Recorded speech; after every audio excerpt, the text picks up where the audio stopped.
አክብሮታዊ ሰላምታችን ያላችሁበት ይድረስ እያልን ሁለቱ የተሰሙ ሰበር መረጃዎችን ይዘንላችሁ ቀርበናል።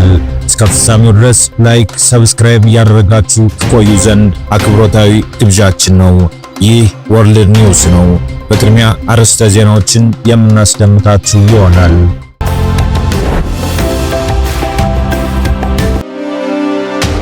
የትግራይ ህዝብ በመረጠው መንግስት መተዳደር አለበት፣ ጊዜያዊ አስተዳደር መቀጠል የለበትም ሲሉ ጀነራል ሳሞራ የኑስ ተናገሩ።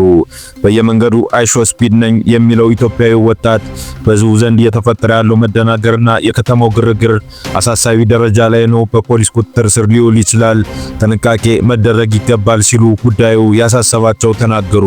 የሳውዲ አረቢያ የውጭ ጉዳይ ሚኒስተር ሳውዲና የተባበሩት አረብ ኤሚሬትስን በቀጥታ ያፋጠጠ ኩነት መከሰቱን ተከትሎ የደቡባዊ የመን ተፋላሚ ኃይሎች በሪያድ ንግግር ላይ እንዲገኙ ጥሪ አቅርበዋል።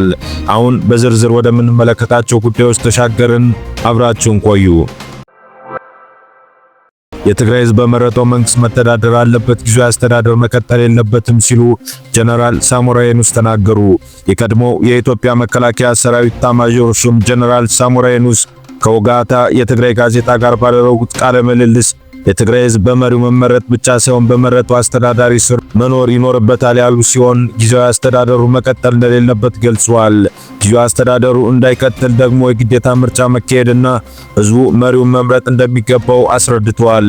ምርጫ የህዝቡ ህገ መንግስታዊ መብት ነው ያሉት ጀነራል ሳሞራ ጨምሮም አንዳንድ ፓርቲዎችና ተወዳዳሪዎች ግን ይህ ካልተደረገልኝ በስተቀር ምርጫ አይደረግም ማለታቸው ህገ መንግስታዊ አለመሆኑን አስታውቀዋል።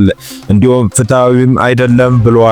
ሲቀጥሉም የትግራይ ጊዜያዊ አስተዳደር የትግራይ ህዝብ በመረጠው ሰው እንዲተዳደር መፍቀድ እንዳለበት ምክር ለግሰው ጀነራል ታደሰም ይህንን ያደርጋሉ የሚል ተስፋ እንዳላቸው ገልጸዋል።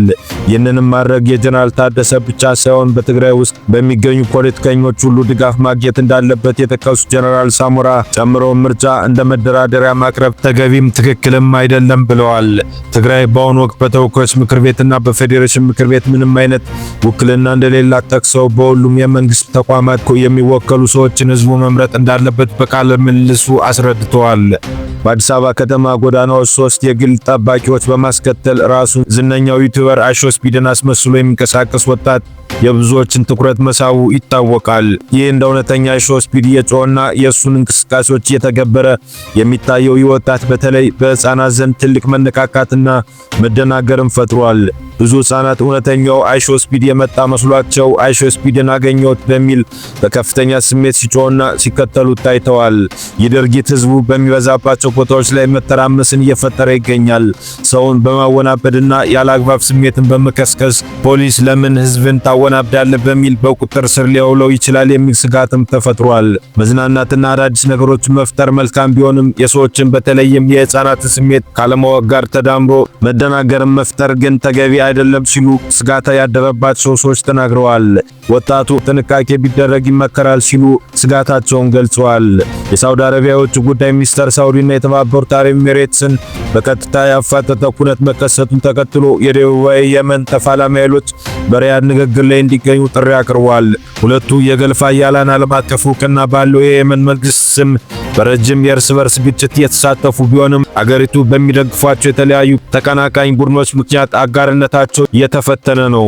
ከቡድኖች መካከል አንዱ የሆነው ደቡባዊ የመን በመገንጠል ነፃነትን ለማወጅ እየተቃረበ ነው። አርብ ዕለት በተባበሩት አረብ ኤሚሬትስ የሚደገፉት ኃይሎች ጦርነት መጀመሩን ሳያሳውቁ ሲሆን የሳውዲ አረቢያ የምድር ጦር በአየር ጥቃቶች ታግዞ ጥቃት እንደፈጸመባቸው ተናግረዋል። በማህበራዊ ትስስር ገጽ ላይ በተለጠፈው የሳውዲ አረቢያ ጥሪ ሁሉን አቀፍ ጉባኤ እንዲሳተፉ አሳስቧል። ሪያድ ንግግሩን የየመን መንግስት እንዳቀረበው አስታውቃለች።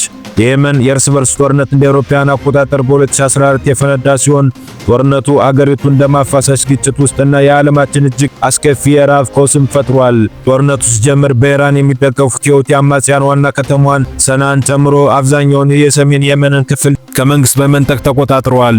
እንደ አውሮፓውያን አቆጣጠር በ2015 ሳውዲ አረቢያና የተባበሩት አረብ ኤሚሬትስን ጨምሮ የአረብ ሀገራት ጥምረት መንግስታዊ አስተዳደር ለመመለስ ወታደራዊ ዘመቻ መክፈታቸውን ተከትሎ ግጭቱም ተፋፍሞ ቀጥሏል። በቅርብ ዓመታት ከሁቲ ታጣቂዎች ጋር የተደረሰው የተኩስ አቁም ስምምነት የጦርነት ግንባሮችን ያዝ በማድረግ ጦርነት እንዲደረግ አድርጓል። ይሁን እንጂ የተለያዩ ጸረ ሁቲ የሆኑ አጀንዳዎች አንድ ለማድረግ በ2022 የተመሰረተው እና በሳውዲ የሚደገፈው ፕሬዝዳንታዊ ምክር ቤት እየተዳከመ ነው።